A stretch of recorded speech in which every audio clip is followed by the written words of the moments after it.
উপসাগরের নীল জলরাশি যেন তপ্ত লাভার মতো টগবগ করছে, আর মধ্যপ্রাচ্যের আকাশে ডানা মেলছে এক প্রলয়ঙ্কারী যুদ্ধের কালোমেঘ।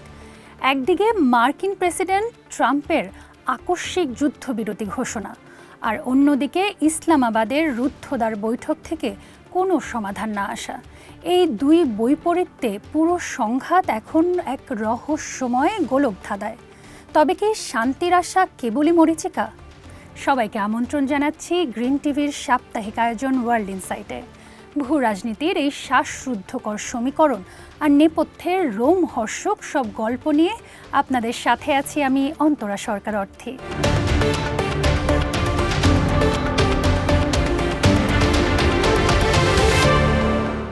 ইসলামাবাদে টানা ২১ ঘণ্টা ধরে কয়েক দফা বৈঠক হলেও শেষ পর্যন্ত কোনো সমাধান আসেনি। ইরান ও যুক্তরাষ্ট্র দুই পক্ষই নিজেদের অবস্থানে অনড় থাকায় আলোচনা ভেস্তে যায়। তেহরান স্পষ্ট করে জানিয়েছে, জাতীয় স্বার্থের প্রশ্নে তারা কোনো ধরনের ছাড় দেবে না। প্রয়োজন হলে সামরিক ও কূটনৈতিক দুই পথে এগোবে। অন্যদিকে নিজেদের দাবি পূরণ না হওয়ায় অসন্তুষ্ট ওয়াশিংটন। বৈঠক ইস্যুতে ট্রাম্পের অদ্ভুত রকম নীরবতা বিশ্ব রাজনীতিতে নতুন অস্থিরতা ও অনিশ্চয়তা তৈরি করেছে। পাকিস্তানের রাজধানী ইসলামাবাদের একটি হোটেলে শনিবার সরাসরি আলোচনায় বসে ইরান ও যুক্তরাষ্ট্র। আলোচনায় যুক্তরাষ্ট্রের প্রতিনিধি দলের নেতৃত্ব দেন মার্কিন ভাইস প্রেসিডেন্ট জেডি ভ্যান্স। আলোচনায় ইরানের নেতৃত্ব দেন দেশটির পার্লামেন্টের স্পিকার মোহাম্মদ বাঘের গালিবাফ। সরাসরি আলোচনা শুরুর আগে পাকিস্তানের প্রধানমন্ত্রী শাহবাজ শরীফের সঙ্গে দুই দেশের প্রতিনিধি দলের সভা হয়। সভায় দুই পক্ষই ইতিবাচক থাকায় আলোচনাটি সরাসরি আলোচনায় গড়ায়। প্রথম দফায় আলোচনার পর ইরান ও যুক্তরাষ্ট্রের প্রতিনিধি দল বৈঠকে আলোচিত বিষয়গুলো নিয়ে লিখিত নথি বিনিময় করে। প্রথম দফায় লেবানন চলমান ইসরায়েলি হামলা, হরমুজ প্রণালী পরিস্থিতি, ইরানের জব্দ করা সম্পদ ছাড় দেওয়ার প্রসঙ্গ সহ নানা বিষয়ে আলোচনা হয়েছে। প্রথম দফার আলোচনার পর সামাজিক যোগাযোগ মাধ্যম এক্সে দেওয়া এক পোস্টে ইরানের পররাষ্ট্র মন্ত্রণালয়ের মুখপাত্র ইসমাইল বাগাই লিখেন, এই কূটনৈতিক প্রক্রিয়ার সাফল্য নির্ভর করছে প্রতিপক্ষের আন্তরিকতা ও সদিচ্ছার উপর। পাশাপাশি তাদের অতিরিক্ত ও বেআইনি দাবি থেকে বিরত থাকা এবং ইরানের বৈধ অধিকার ও স্বার্থকে মেনে নেওয়ার উপরও এটি নির্ভরশীল। কিন্তু দ্বিতীয় দফায় বৈঠকের পর নিরাশ করেন মার্কিন ভাইস প্রেসিডেন্ট জেডি ভ্যান্স। রোববার সকালে ২১ ঘণ্টা আলোচনা শেষে ইসলামাবাদের সংবাদ সম্মেলনে তিনি বলেন, যুক্তরাষ্ট্র গুরুত্বপূর্ণ শর্তগুলি স্পষ্টভাবে ইরানকে জানিয়েছে, তবে ইরান তাতে রাজি হয়নি। এর আগে যুক্তরাষ্ট্রের সঙ্গে চলমান আলোচনা নিয়ে একটি বিবৃতি দিয়েছেন ইরানের পররাষ্ট্র মন্ত্রণালয়ের মুখপাত্র ইসমাইল বাগাই। বিবৃতিতে বলা হয়, যুক্তরাষ্ট্রের দাবি অতিরিক্ত ও বেআইনি। ইরানের বৈধ অধিকার ও স্বার্থকে মেনে নেওয়ার উপরও আলোচনার সাফল্য নির্ভরশীল বলে জানায় বাগাই। আলোচনা ভেঙে যাওয়ায় নতুন করে অস্থিরতা তৈরি হওয়ার আশঙ্কা করা হচ্ছে।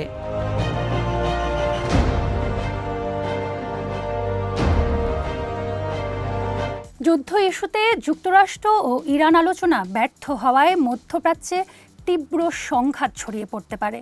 বিশ্বব্যাংকের প্রেসিডেন্ট অজয় বাঙ্গা বলেছেন, মধ্যপ্রাচ্যে যদি পুনরায় কোনোভাবে সংঘাত ছড়িয়ে পড়ে তবে বিশ্বজুড়ে ক্ষয়ক্ষতির মাত্রা হবে অকল্পনীয়।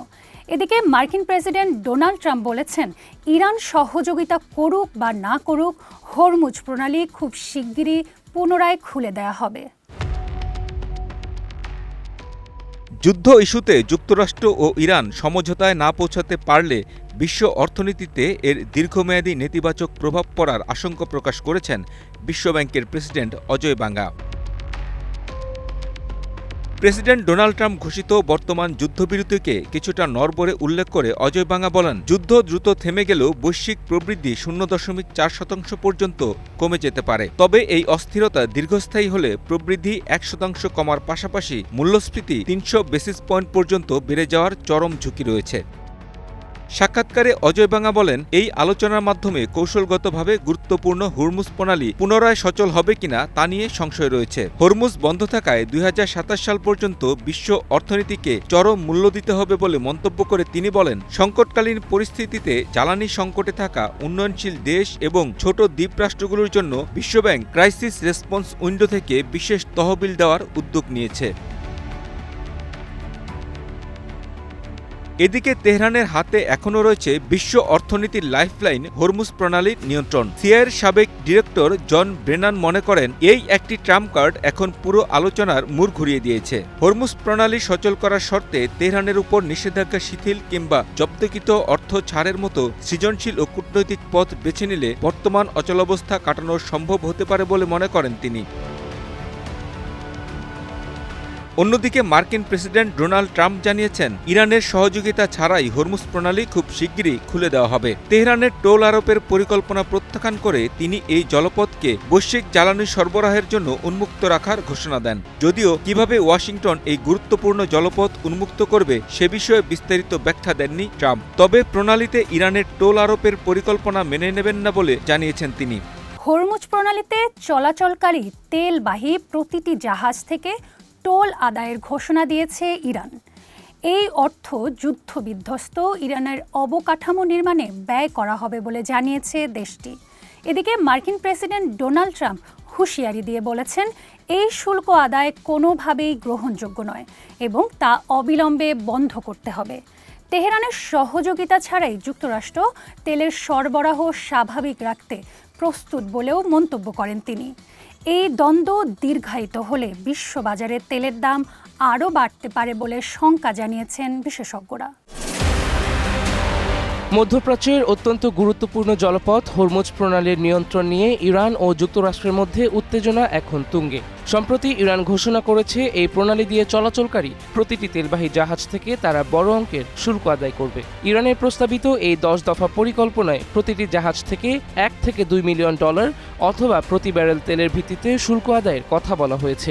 ইরান সরকারের দাবি এই অর্থ তারা যুদ্ধবিধ্বস্ত দেশের অবকাঠামো পুনর্নির্মাণে ব্যয় করবে।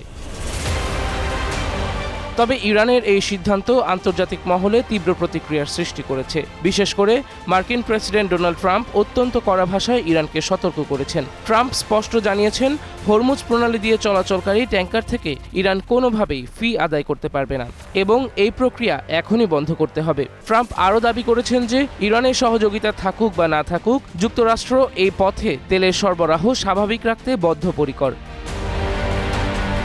কৌশলগতভাবে ইরান ইতিমধ্যেই এই জলপথে তাদের প্রভাব বাড়াতে শুরু করেছে। দেশটির ইসলামিক রেভলিউশনারি গার্ড কোর একটি নতুন মানচিত্র প্রকাশ করেছে, যেখানে জাহাজগুলোকে ওমানের উপকূলের প্রচলিত রুট থেকে সরিয়ে ইরানের উত্তর উপকূলের কাছাকাছি নিয়ে আসা হয়েছে। যদিও আন্তর্জাতিক আইন অনুযায়ী কোনো আন্তর্জাতিক জলপথে এভাবে শুল্ক আরোপ করা অবৈধ, তবুও ইরান নিজেদের অবস্থানে অনড় রয়েছে। দেশটির নতুন সর্বোচ্চ নেতা মোস্তফা খামেনি জানিয়েছেন ইরান যুদ্ধ চায় না, তবে নিজেদের অধিকার থেকে তারা এক চুলো সরবে না। ইরান যদি জোরপূর্বক শুল্ক আদায় অব্যাহত রাখে বা জাহাজ চলাচলে বাধা দেয়, তবে বিশ্ববাজারে তেলের দাম আকাশচুম্বী হতে পারে। বর্তমানে হরমুজ প্রণালী দিয়ে কেবল ইরানের বন্ধু রাষ্ট্রগুলোর জাহাজ নির্বিঘ্নে চলাচল করতে পারছে, যা যুক্তরাষ্ট্র ও তার মিত্রদের জন্য বড় উদ্বেগের কারণ হয়ে দাঁড়িয়েছে। সাময়িক যুদ্ধবিরতির মধ্যে নতুন এই শুল্ক বিতর্ক মধ্যপ্রাচ্যকে আবারও এক ভয়াবহ যুদ্ধের দিকে ঠেলে দিতে পারে বলে আশঙ্কা করা হচ্ছে। মধ্যপ্রাচ্যের তপ্ত সংঘাত থেকে একটু বিরতি নিচ্ছি, ফিরছি কিছুক্ষণ পরেই, সাথেই থাকুন।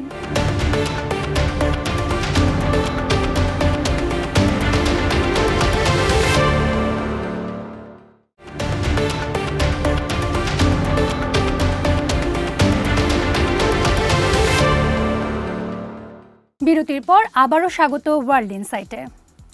যুদ্ধ থেকে বের হয়ে এবার অন্য বিষয়গুলোতে চোখ রাখা যাক।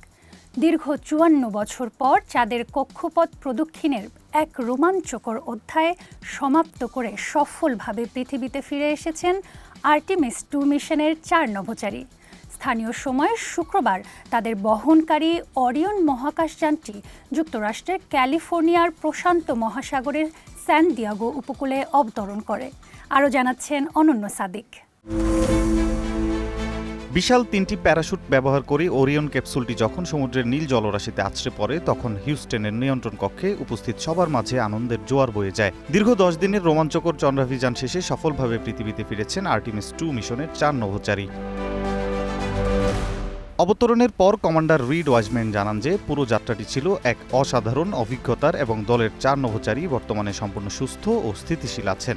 সমুদ্রে অবতরণের পরপরই মার্কিন নৌবাহিনীর উদ্ধারকারী জাহাজ ইউএসএস জন পি মুরথার বিশেষ দল দ্রুততার সাথে নভোচারীদের উদ্ধার করে। প্রথমে তাদের একটি ছোট নৌযানে নেওয়া হয়, যেটিকে মহাকাশ বিজ্ঞানের ভাষায় ফ্রন্ট পোর্চ বলা হয়। সেখান থেকে হেলিকপ্টারে করে তাদের মূল জাহাজের মেডিকেল বেতে নিয়ে যাওয়া হয়। সেখানে দক্ষ চিকিৎসকেরা নভোচারীদের নাড়ির গতি, রক্তচাপ এবং দীর্ঘ সময় মহাকাশে থাকার কারণে স্নায়ুর কোনো পরিবর্তন হয়েছে কিনা তা নিবিড়ভাবে পরীক্ষা করার পর তাদের হিউস্টনের জনসন স্পেস সেন্টারে নিয়ে যাওয়া হয়। গত 1 এপ্রিল শুরু হওয়া 10 দিনের এই মিশনটি মহাকাশ গবেষণার ইতিহাসে একাধিক নতুন রেকর্ড সৃষ্টি করেছে।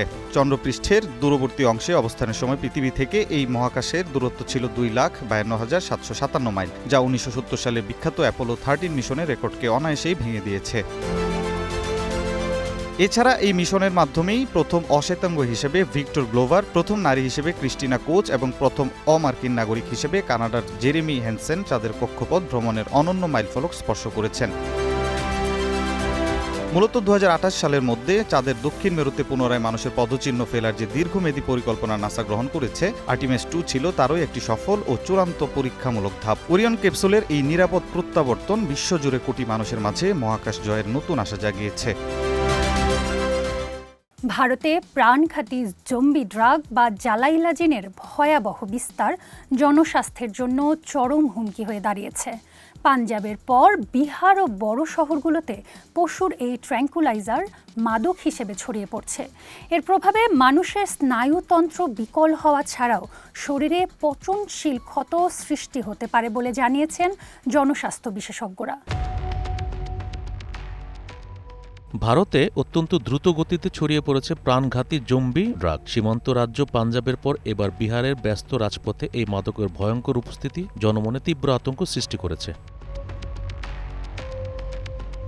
জম্বি ড্রাগ আসলে জাইলাজিন নামক একটি অত্যন্ত শক্তিশালী ট্র্যাঙ্কুলাইজার, যা মূলত পশু চিকিৎসায় ব্যবহৃত হয়। গরু, ঘোড়ার মতো বড় প্রাণীদের অস্ত্রোপচারের আগে অচেতন করার জন্য এটি ব্যবহার করা হলেও বর্তমানে মাদক কারবারিরা এটি হেরোইন বা ফ্যান্টানিলের মতো মাদকের সাথে মিশিয়ে মানুষের মাঝে ছড়িয়ে দিচ্ছে।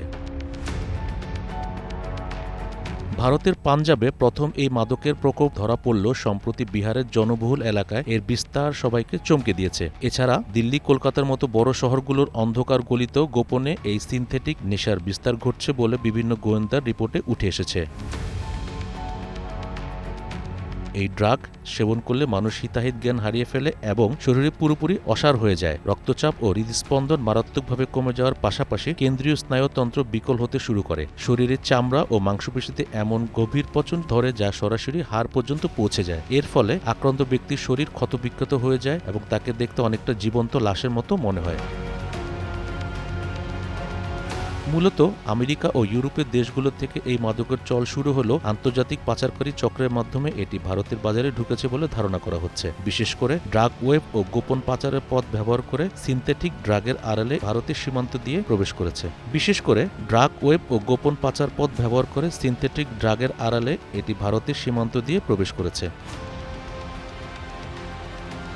পশ্চিম বিশ্বের এই মরণ নেশা এখন ভারতের সীমান্তরক্ষী ও গোয়েন্দা বাহিনীর জন্য নতুন এক দুঃস্বপ্ন হয়ে দাঁড়িয়েছে। কড়া নজরদারি ও পাচারকারীদের বিরুদ্ধে কঠোর ব্যবস্থা না নিলে এই জম্বি ড্রাগ ভারতের জনস্বাস্থ্যকে পুরোপুরি ধ্বংস করে দিতে পারে।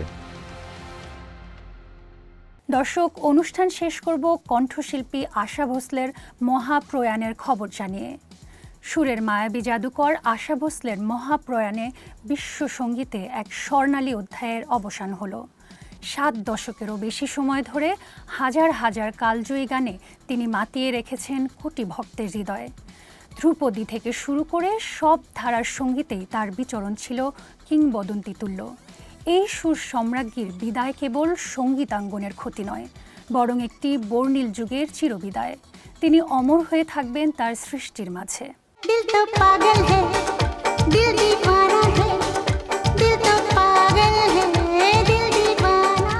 চিরবিদায় নিলেন দিল তো পাগল হয়, এক পরদেশি মেরা, দিল লে গায়ার মতো বহু জনপ্রিয় হিন্দি গানের শিল্পী আশা ভোসলে। প্রয়াত কিংবদন্তি শিল্পী লতা মঙ্গেশকরের ছোট বোন আশা ফুসফুসের সংক্রমণ নিয়ে শনিবার হাসপাতালে ভর্তি হয়েছিলেন। রোববার মুম্বাইয়ের ব্রিজ ক্যান্ডি হাসপাতালে মারা যান এই কিংবদন্তি গায়িকা। তার বয়স হয়েছিল 92 বছর।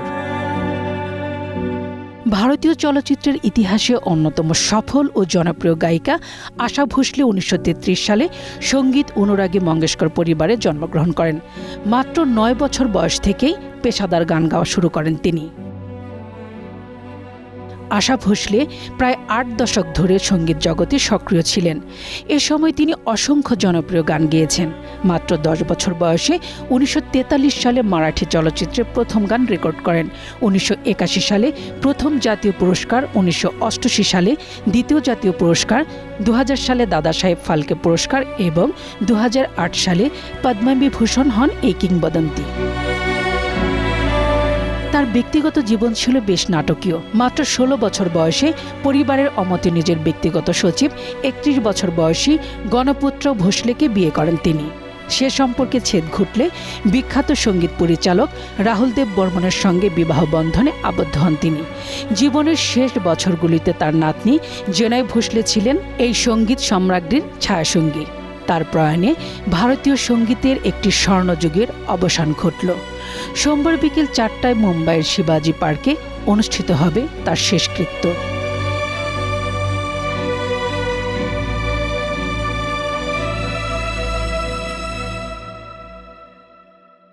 বারুদ আর বিবাদের এই পৃথিবীতে প্রতিটি দিনই যেন এক নতুন চ্যালেঞ্জ। আজ যে সংঘাত আমরা দেখছি তা হয়তো আগামীর কোনো বৃহৎ পরিবর্তনের ভিত্তিপ্রস্তর।